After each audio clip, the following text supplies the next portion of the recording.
ወንድሜ ዘላለም በ49 ዓመቱ ትቶን ሄደዋል።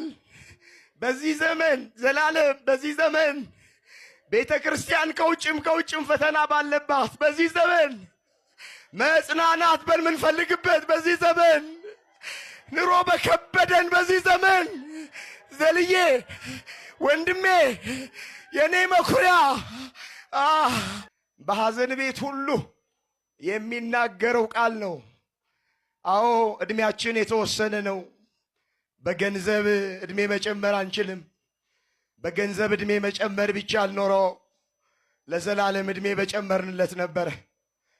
በእውቀት እድሜ መጨመር አንችልም። በእውቀት እድሜ መጨመር ቢቻል ኖሮ ለዘልዬ እድሜ በጨመርንለት ነበረ። በስልጣን እድሜ መጨመር አይቻልም። በስልጣን እድሜ መጨመር ቢቻል ኖሮ ለመምህር እድሜ በጨመርንለት ነበረ። ነገር ግን የተወሰነለት እድሜ 49 ስለሆነ ወንድሜ ዘላለም በ49 ዓመቱ ትቶን ሄደዋል።